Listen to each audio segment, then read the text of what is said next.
Hello and welcome to another episode of Hollow Acres Homestead. Today we will be amending and adding soil to our beds. That's right, amending the soil. We're taking this black cow bagged manure. We're going to mix it with this compost and manure mixture. Apple green.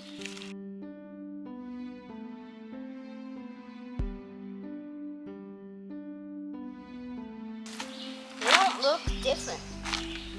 Nope, not really. They're both broken down. If they were both not broken down. We wouldn't be able to put it in the garden. Yeah. Yeah. Bugs everywhere.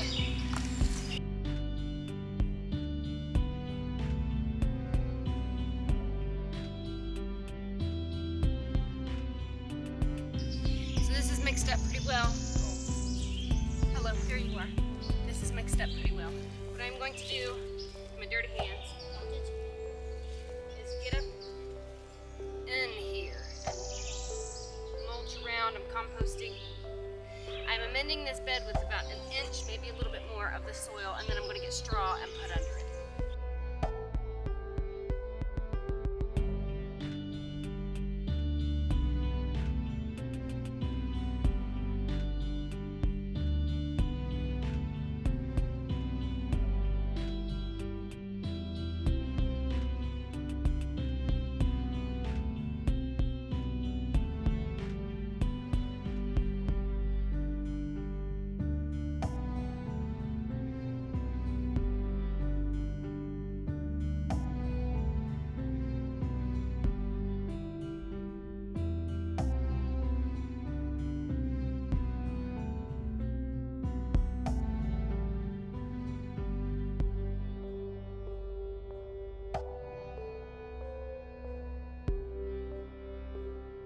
Okay, I amended the bed.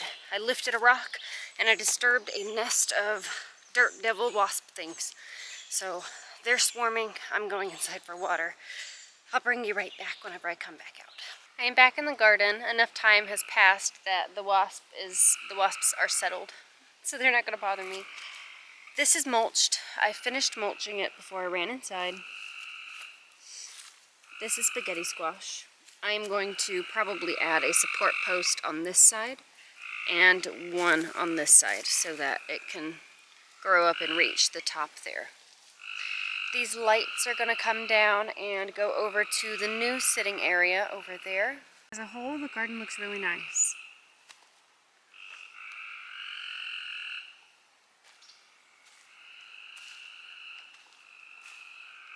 Lots of things growing. I need to get this stuff off the ground. So I guess the next thing that I need to do is work on getting one of these tables outside or take the top off of the greenhouse. And I don't think I want to do that yet, but gotta do something. So I'm just gonna pull the table out. I feel like that is gonna be much easier. So I'm gonna show you how easy it is to pinch off the tops of your zinnias. Find your zinnia. Find the leaves, obviously leaves here, leaves here. You can see this there's a little bud here starting to grow, and this is the top leaves. So I am just going to pinch where it grows there. And now what's going to happen is it's going to put energy off into this shoot, and it's going to make another shoot, and it's going to make the plant bushier. And once you pinch your zinnias, you'll notice that it'll start forming shoots on the side, and it'll start growing out that way, and there, that is where the bushiness comes from. See, there's an extra shoot here and here, so this plant is going to be pretty bushy. You can see this one is bushing off as well, and I can even come and pinch this one right here. And no, I'm not right there because it's still going to put off another shoot right there. Okay, what I am going to do is move the trees. I'm going to take the trees, even though I just put them there, and I guess I don't fully think things through. And I'm going to put them back over here on this tarp where they were to begin with. I'm using the little tiny tripod today, so I'm going to set you up way down here.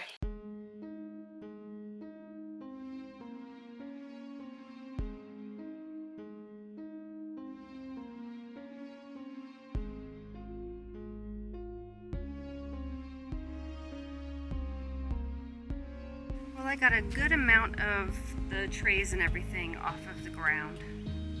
They are now on these two, and all of the trees are over here. This first row here, these are pecan trees. These are all apple trees, different varieties, and these are citrus trees. So I'm trying to keep them a little organized since most of the tags have fallen off and I don't know what's what anymore. Well, it is time to tie up some tomatoes, so I'm going to get that done super quick and I'll show you how to do it. So here I have tomato tape. I'll leave a link in the description below. I got it off of Amazon. It was $8 and it's 2 packets. It just rolls off super easy. It's not sticky. And it rips super easy. So I got me a little piece. I'm going to take the tomato plant. It's almost kind of hard to see. I'll move you closer. Okay, here I have the tomato plant. And I'm just going to wrap it around the plant and then around the string. And then I'm just going to very gently tie it off. Now that plant, even though there's extra tape there, I used too much, but the plant is going to start growing up now. I'm going to remove the bottom leaves while I'm down here. Leave the leaves to decompost in place, or to compost in place.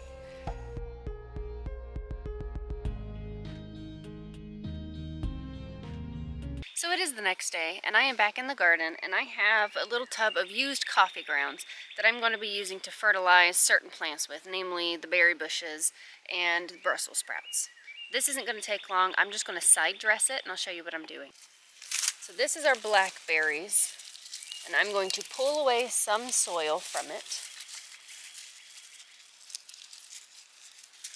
I'm going to take a handful of the coffee grounds, and I'm going to sprinkle it around. I used about 3 handfuls. Then I'm just going to cover back over with soil, and then I'll water it in, and it's that easy. And I'm going to follow suit with the other berries. Oh, there's also tea bags in here. Rip those up. Oh, I didn't move the soil away. Dang it. Okay, now I'm just going to mix it in because I didn't move the soil.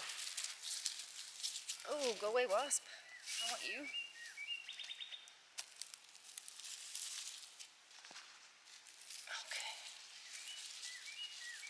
And I'll water that in just a bit.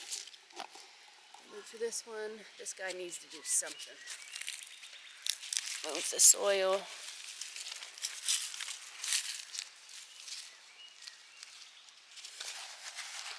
Add the coffee grounds. And cover back over.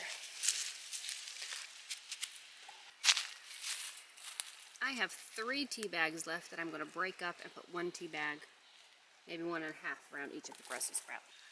So here's my tea bag, and I'm just going to break it up. I only have 1 glove, I guess I should have. Come on, Stephanie, think. Move the soil. Now add the tea. I'm going to bury the tea bag in there because it will biodegrade.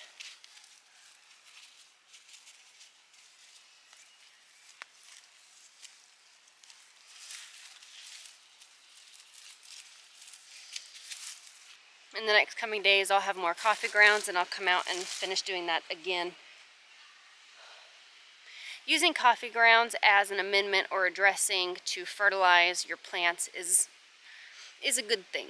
It adds a lot of nitrogen that some plants like Brussels sprouts and blueberries really need to thrive and to grow. But you don't want to add coffee grounds to all of your plants. Adding the coffee grounds to your soil will make your soil a little more acidic. So you only want to add the coffee grounds to the plants that can tolerate the acidic soil, such as berries, blueberries, strawberries, raspberries, blackberries, Brussels sprouts, because they need a lot of nitrogen, and cabbage. But you only really want to do that in the winter time, though, with cabbage, because it grows fast enough in the heat anyway. I'm going to go ahead and end this video here. I have more to do that I will be putting in a next video. So thank you so much for stopping by and hanging out with me while I did a multitude of things. We'll see you next time here on Hollow Acres Homestead.